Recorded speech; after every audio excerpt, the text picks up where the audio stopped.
Trillium Plain Talk. I'm here as usual with my partner, Matt Gomoll. Matt, today I didn't think we were going to have to talk about this, but it just keeps going, man. It just keeps going. We said, the government shutdown, it doesn't really have a long-term effect, but it's starting to get really long in the tooth. And there are some things that can really start to rear its head, pretty quickly.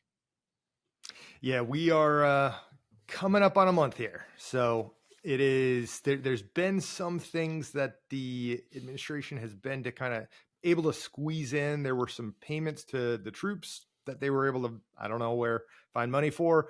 There's a lot of stuff shut down. There is the big one that's going to cause a lot of pain is ending November 1st.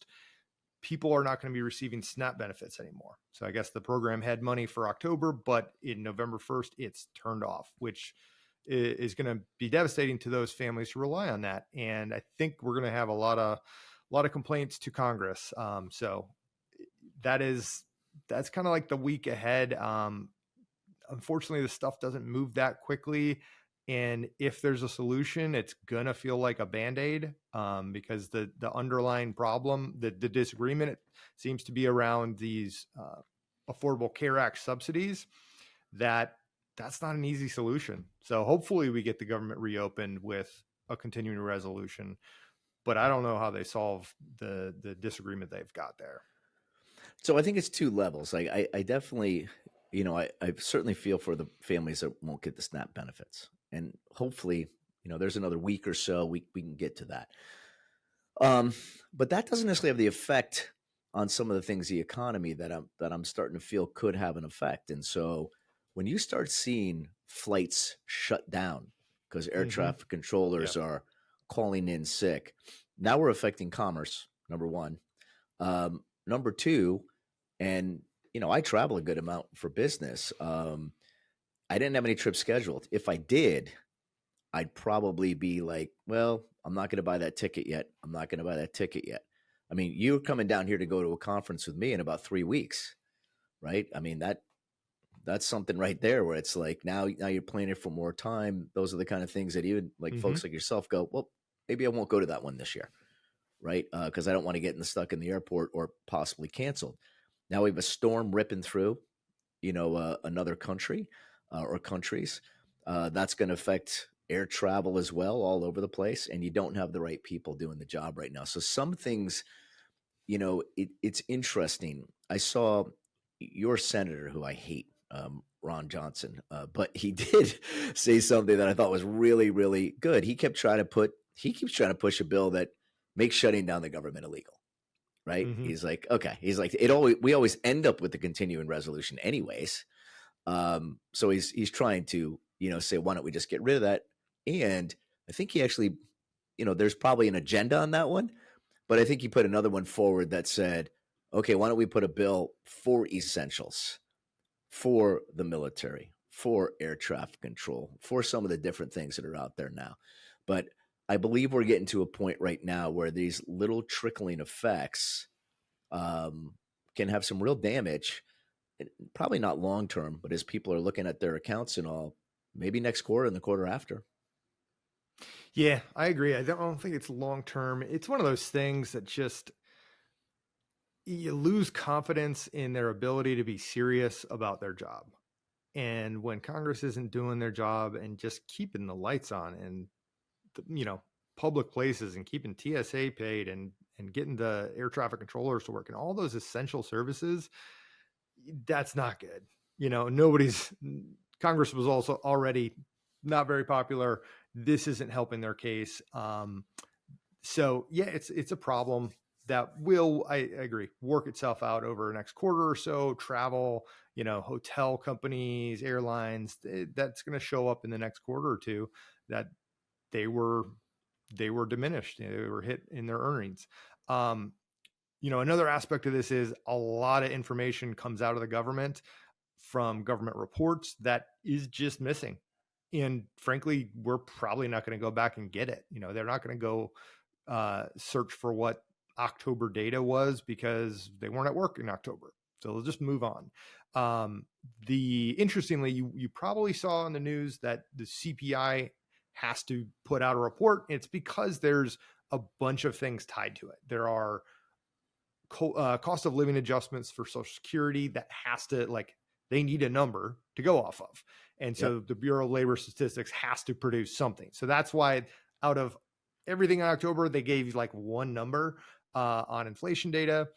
Also, the Treasury inflation protected securities, the TIPS market, they have to have that data, right? So that kind of got out there.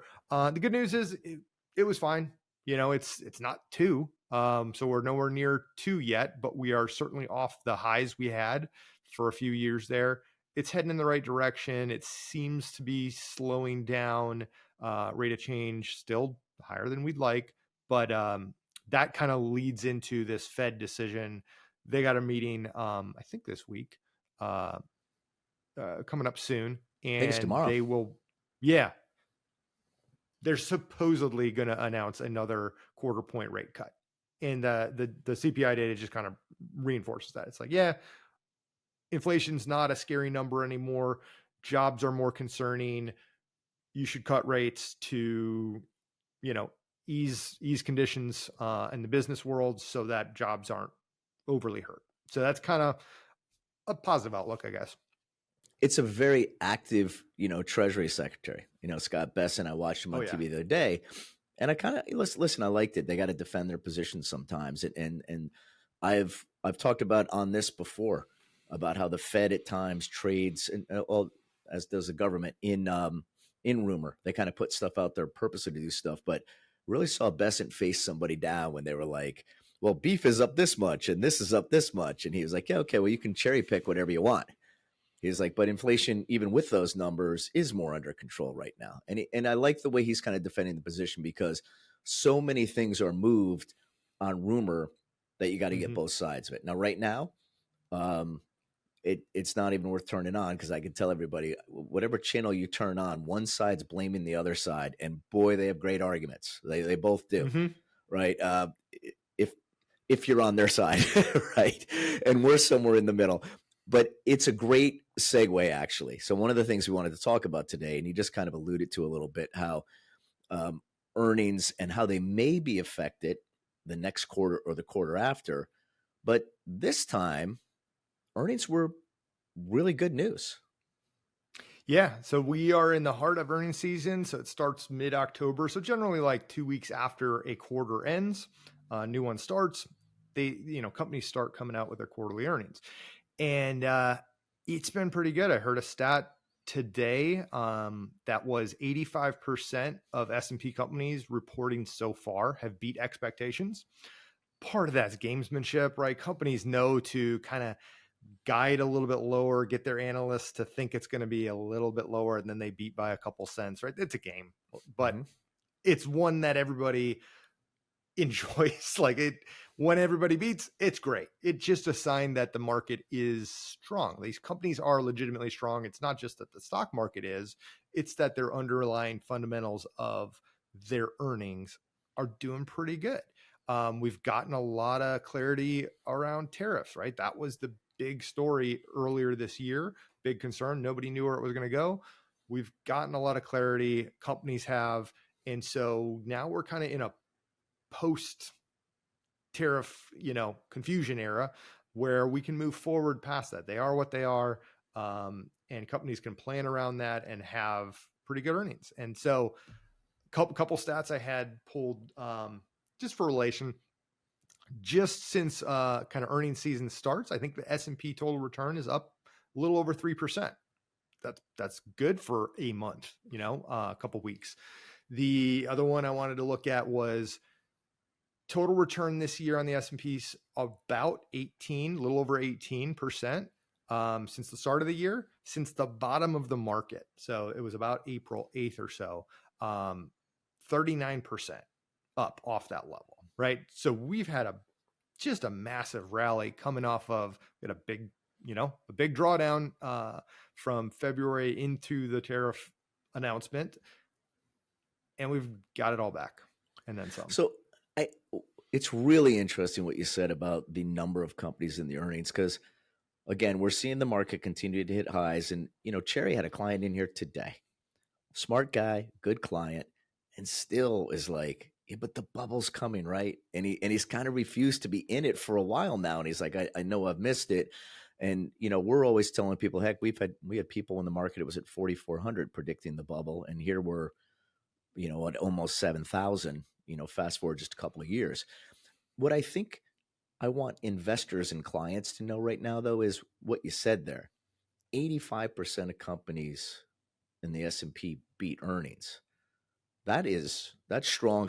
A lot of times we see markets move on a couple of companies, right? The FANG companies, all that. We had these companies that were driving it up, but if 85% are, there's something to really be said to the strength on what's going on there. And even if people believe there's some sort of pullback, it doesn't point to a real bear, like a protracted bear. It points to the market always has pullbacks, and we always Hmm. forget about them. I mean, heck, there's been a bunch of them in the last 3 or 4 years, like a bunch of them that we don't even feel anymore. But right now, those earning numbers are exciting, and it means it's not just driven by tech companies. It's not just driven by AI. Like right now, as we go into the third quarter, across the board, the companies are performing pretty strongly. Yeah, they are. And it is still, there are the winners, the Meg 7. There are a lot of, they are a huge part of the market cap. So what they do is just going to drive a big chunk of the S&P's performance. However, there's a lot of different stuff, right? There are plenty of other companies in the S&P 500 who are not at their all-time highs. That might be 10% or more off their all-time high for that one specific stock. And that just shows that like the market is not all overly enthusiastic and not all going in one direction. There's certainly some froth in certain areas, and we were talking. We're gonna do an episode on the AI market, the AI ecosystem. Yeah. Is it in a bubble? All that stuff. We'll get to it. It's not going anywhere this week or next week, so we got time. But yeah, it is. We want to see a broader rally, and there's a couple things that I think are important here. Number one, just international has done well. That is good in and of itself, right? And we believe in diversification. We don't want to be just concentrated in US tech. So that means we do own companies outside the US. We do own some mid and small companies. And guess what? Mid and small have underperformed the AI tech sector. Absolutely. However, it's also still good to own them, because if we're worried about the concentration in that specific sector in the US, well, we own other stuff than just that one thing. So in the big picture, there's some stuff that has room to continue to catch up in small caps, mid caps, international value stocks, that as rates ease, they're actually going to do a little bit better, because it doesn't matter for Microsoft and Apple and Amazon if rates are a quarter point lower, or, through a rate cutting cycle, 1% or 1.5% lower, but it sure does to a small cap that's cost of borrowing is pretty high. Yeah, there's an irony. I can't help but smile a little bit. Most people, and most of our clients, in fact, I'd say all of our clients, but most people who get professional advice, they really do want to be invested in a lot of things because they've achieved a certain amount of wealth, and that wealth is in context of their lives, right? So some people may supposedly have less wealth, but they're very wealthy in their life because of how they have kind of structured things, right? And when they're coming to folks like us and other firms like us, it is really about how do you protect while you grow, right? Versus just grow. So ironically, a lot of the people following the hot dot are not people getting professional advice. And that's why it is important. We know these things go in cycles. And when they talk about, the AI bubble, and like you said, we'll do a session on that in a few weeks. Um, we just know there'll be some massive winners and losers in that, because that's whatever happens when you create a new category. Um, Everybody looks like they're winning, and when they get to the finish line, there's some massive winners and some massive losers. So Mm-hmm. we'll pull back from that. But um, pivoting a little bit here, right? So we've talked about the shutdown and we've talked about earnings. And one of the things that just kind of out there floating right now is the kind of on and off again China deal and what's going on there. And, there's been a lot of noise, and it's actually promoted us to do some things too. I know you're a guy, even with your military background, that talks about some of the mineral rights deals, and I saw we signed a pretty big deal with Australia. So talk a little bit about the China deal and maybe even how that's causing us to be a little bit more disciplined in the short term, while certainly not abandoning China. And they're a long term partner for us, and we're a long term partner for them. There's a lot of noise, but we need them and they need us. Yeah, I mean, the last, I don't know what, 10 months has really just been two bulls beating their head against each other. Um, realizing that neither one has the upper hand. We both got leverage, we both got pain points, and cooler heads have finally prevailed, where all this one-upsmanship of you're going to restrict rare earths, well, I'm going to hit you with 100% tariff, well, blah blah blah, all that back and forth, is calmed down, right? They finally met, they finally talked, everybody realized, yeah, we want to buy stuff from you, you want to buy stuff from us, okay, that's trade, right? And so they're making trade agreements. Scott Besson, I think, is talking with them right now and kind of floated a pre-announcement, before the formal thing is fully baked. But the tariffs that were about to go on November 1st, those are delayed off, right? So that's off the table. That helped China back off their rare earth export controls, right? They were about to freeze rare earth to us, and we're like, whoa, that's really, like, it's not an act of war, but it goes in, those things feed our war machine, and so we care a lot about them. It's aggressive. It's aggressive. It's aggressive. Yeah. It is. They've delayed that a year, right? That's not off the table, but it's delayed a year, which is good.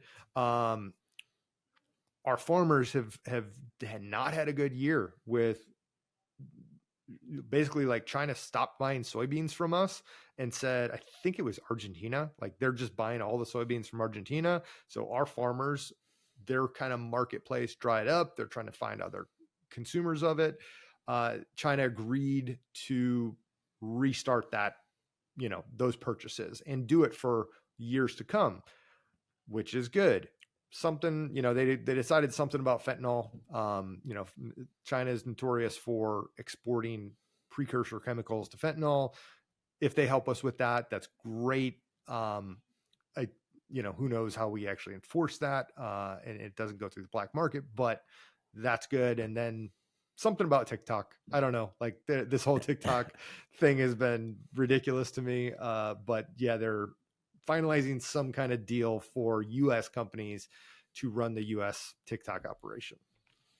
Yeah, TikTok's weird to me because I'm 58, so I got no play there, man. I mean, I'm on the grams, the faces, I've seen all that, but that's just something where I just think it's something where young people dance on it. I know it's more than that, and I know people do a lot of commerce through it, but it's also why I think the whole country's not paying more attention to it, because half of us are at an age where we're like, I don't even know what you're talking about. That's where my kid, or in my case, grandkids, would be like doing some crazy dance. I will say, with respect to China, we should always expect this. Like Xi, and not just Trump, no U.S. president is going to show acquiescence publicly, and Xi's not going to show acquiescence publicly. So I do think we're kind of getting used to it, though. I think it's why the country, or the markets, don't overreact, even the international markets, when they get a little snippy at each other, because, again, I think they need each other. I also think, though, that it is, if there's a silver lining to this, and kind of the way this has come more to a head, and I hope it doesn't end with this administration, things like strategic reserves in these minerals that we have not had, right? Like our strategic reserve has always just been like oil. And now it's like, well, we have plenty of that stuff here ourselves, but we've never built up these things. And I think it's causing us to be a little bit more disciplined. And I do like the strength that the administration's kind of taken on that stuff. Or again, I think they quickly went to Australia, not Russia, and signed a deal to do these kind of things. So I believe that'll give us some leverage in the future as well. Yeah, it's like, technology is so unbelievably complex with all the different components and minerals and materials that go into these things, or even I saw this kind of presentation talking about all the companies that are involved in making an NVIDIA chip. And it goes all the way back to somewhere somebody's digging minerals out of the ground. It was actually, there's a North Carolina company who provides almost all the pure quartz that goes into chips. Didn't know that. That's pretty cool. And then there's people like who make the mirrors, that do the chip lithography. It's crazy, right? So it's vulnerable though, right? And so that, like, all this whole ecosystem of technology is dependent on cooperation. And when you throw, a wrench in the gears, it can really mess things up. And we had a little bit of that this year. And I think all sides are saying, ooh, that's not great. Like, if we're in the high tech game, we don't have it all ourselves. China doesn't have it all themselves. They're dependent on other people to do stuff. There was a funny report that what is it? ASML. So ASML makes these big old machines that then like produce the chips. And they China bought one and took it apart and couldn't but put it back together correctly. So they called ASML like to repair it. And they're like, you guys were trying to reverse engineer this, weren't you? And because they're trying to reverse engineer and steal the technology and be able to do that in country, and they can't, right? These people who build these things are extremely good at it, and it's not easy to replicate. Yeah, I saw along those lines. I saw an article where, I saw one a few months ago where the Ford CEO, like, drove a EV made in China and was like, "Oh my God, it's the greatest thing I've ever seen. We should be so worried." But then the Rivian CEO actually bought one, took it apart, and said, "Yeah, it's really good, but it's not better than what's here." This fascination on it being built for, like, they always build stuff cheaper over there. Doesn't mean like no country's letting them sell it at the cost that that they're building it over there. And there's all these import exports. There's tariffs everywhere. We're not the only place that does this, but it's interesting. Like you said, they forever have stole IP, and you can only reverse engineer so much. I mean, everybody would rather just get the blueprint, so to speak. Yeah. So Matt, I think we'll end on that today. But next week, we're going to talk a little bit about real estate. And our producer, Chris, young man in his mid-20s, actually had some questions about it because, he, like a lot of people at that age, are looking at the housing market and things like interest rate and just cost. And when he asked us the question, it caused me to just do a little looking around here in Winter Park, which is a great zip code, and houses usually turn over pretty quickly. Well, they're starting to sit on the market for 4 or 5 months. And in my lifetime, by the way, I've seen that a lot. In fact, I owned a house once for an extra 13 months, and that stunk. But 4 or 5 months used to be the norm. But now, if you don't sell your house in, like, over the last 5 or 6 years, if you didn't sell your house in like 60 days, you were nervous and scared. And so we'll talk a little bit about what's the effect, what the slowdown is, what the Fed rates mean going forward. So next time, we're going to talk a little bit about real estate in general, including, if I'm not mistaken, some of the institutional players that are getting in the housing market. And is that really a big deal? I guess that's what we'll talk about next time. Sounds good. Thanks, Matt. For everybody, again, you'll see info at trillium-wealth.com. And if you have any questions that you want to ask us, just put it in there. If you want to have a topic you want to talk about, put it in there. We've actually had a couple topics that were given to us by investors, and that would be our favorite thing to do. So if you're thinking of something, and as usual, we've had more people starting to share it, share our information, because we're here to educate. It's not a commercial. It's just a thing where we go out here and educate investors on what's the real talk, the plain talk of what's going on out there. So thanks, Matt. Look forward to doing this again in a couple of weeks. Take care.